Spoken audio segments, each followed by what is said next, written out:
Today, we are talking about damage control mode, what this is, why this is going to, in many cases, hold you back from making progress with your ex, and how to get out of this particular state of mind. But first, my name is Clay with modernlove.life, where we help you get the great, loving relationship that you're looking for without having to play mind games, without having to play hard to get, and without having to pretend to be someone or something that you are not. Because you, of course, deserve to be loved, the unique, amazing, and wonderful person that you are. And if you agree with me, do me a favor by giving this video a thumbs up and, maybe think about subscribing to the channel while you are down there. The reason why I want you to like the videos isn't because I'm like some kind of narcissist that, gets off on seeing like, 500 people like this video or something. It's because it sends a message to the YouTube algorithm that this is a quality video that they might want to share with more people, and that helps the channel grow. And, obviously I want this channel to grow so I can, hopefully help more people rather than less people. So it does help us out. So hit that thumbs up button. It does help the channel grow, and it does kind of help pay it forward to someone else out there who, might be in a similar situation and might need a little bit of help themselves. So we are talking about damage control mode. We're talking about your mindset and how you're bringing yourselves to this breakup, to interacting with your ex.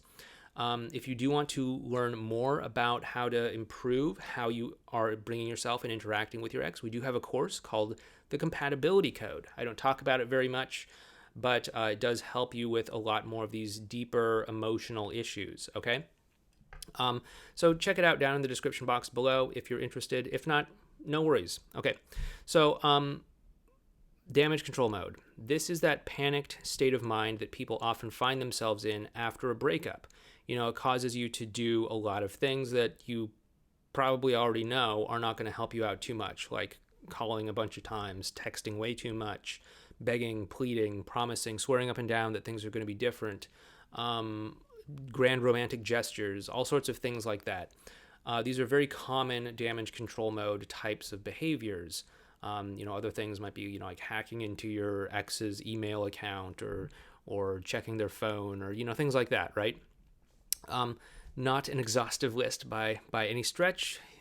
I have been in damage control mode many times myself. I know what you can feel motivated to do, but it is that panicked state of mind, that panicked kind of mindset that you often have after a breakup that causes you to act out of character and in a way that's not going to really help you to create a stronger connection with your ex. In fact, being in damage control mode makes it virtually impossible to have a positive interaction with your ex. And you'll understand this, once you start to understand your ex's 5 stages of getting back together, which we covered for the past week or so, and also what we call advanced relational skills. So we do have an entire playlist as well on advanced relational skills. You can check that out up there in the corner. That kind of helps you to understand how to build that emotional connection. And when you look at that, it can kind of help you to understand how being in that panicked state of mind is not going to really help you at all. So damage control mode makes it harder for your ex to trust you because you're acting out of character in a negative sort of way, in a way where you don't have the capacity to really see and understand and accept your ex where they are at emotionally. And that makes it very, very, very difficult for them to trust you emotionally and for them to actually feel seen and understood to the point where they can actually open themselves up more to connect with you.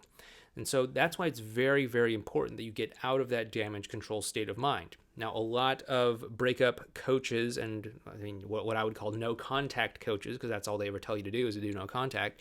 But a lot of these no contact coaches would tell you that you should do no contact to get out of what I would call damage control mode. And yes, doing no contact is probably going to be beneficial because it's going to stop you from doing more harm to the interaction, to the connection between you and your ex.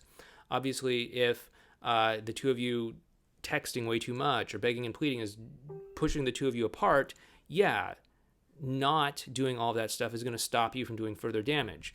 But that is often where my agreement with these other coaches ends.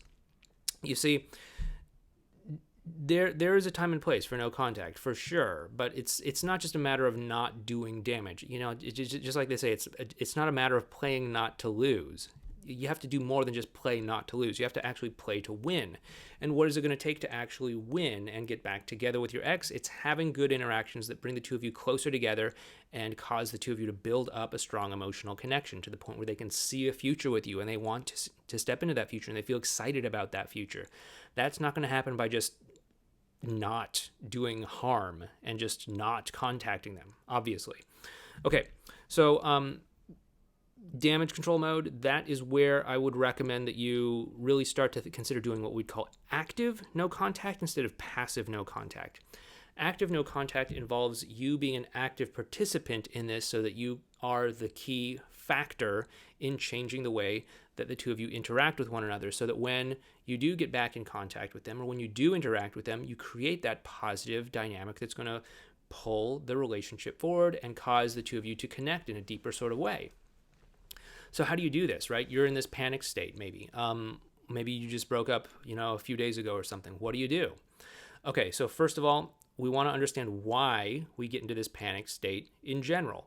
This happens because there are things that happen. There are questions that show up in our mind, and we answer them oftentimes with our fears, our insecurities, our doubts, our anxieties, things like that.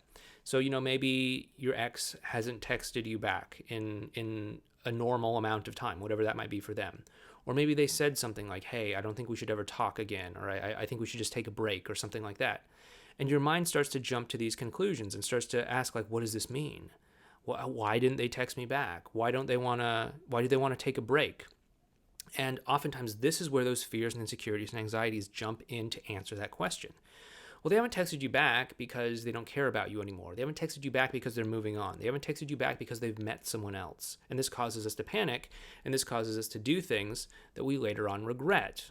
Again, I have been there. I have been in damage control mode. I know what it's like. I have my own experiences that I would prefer not to tell you. Let's leave it at that. But this is what causes us to go into damage control mode many times. It's definitely one factor, but it's a very common factor. And so you have to watch out for these thoughts. And when this starts to happen, you have to start to say, okay, is it possible that they're not texting me back because they're moving on and they've met someone else? A lot of people would say you got to be positive, you got to focus on the positive and say, no, that they still love me, they still love me, they still love me, affirmations, right? But I don't think that's very realistic. I want you to be realistic, not just, blindly optimistic.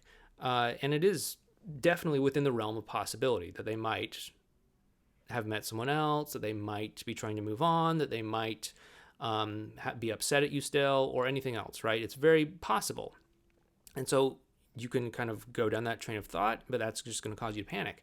So what I'd like you to do is I'd like you to start to entertain other possibilities, which is like, well, why didn't they text me back?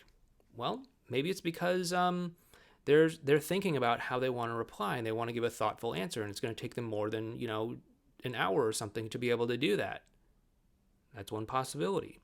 Or maybe they haven't checked their phone yet because they're busy. Maybe some sort of emergency came up. Maybe they forgot their phone at home today. Maybe they forgot it at work. Maybe they lost their phone.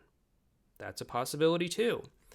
Maybe they were out and their battery died because they forgot to charge their phone. That's a possibility too. Maybe they did type up a response, but they forgot to hit the send button. They thought they hit the send button, but they didn't actually do it. And it's just kind of sitting there as a draft. That's a possibility. These are all things that have happened for my clients in the past. And so we can go ahead and go down that path of assuming the worst, and that could be true. Or we could open ourselves to the idea that we don't know why they didn't text us back.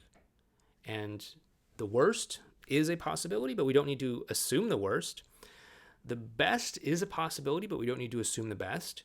Some sort of middle ground is a possibility, but we don't need to assume the middle ground either. The big takeaway is that we don't need to assume anything. We can just say, okay, I don't know why they didn't text me back. And I can be okay with that for now until I gather more information. Okay, and so that's one way that we can start to get ourselves out of damage control mode, is we stop ourselves from going down this train of thought that's just going to drive us deeper into panic.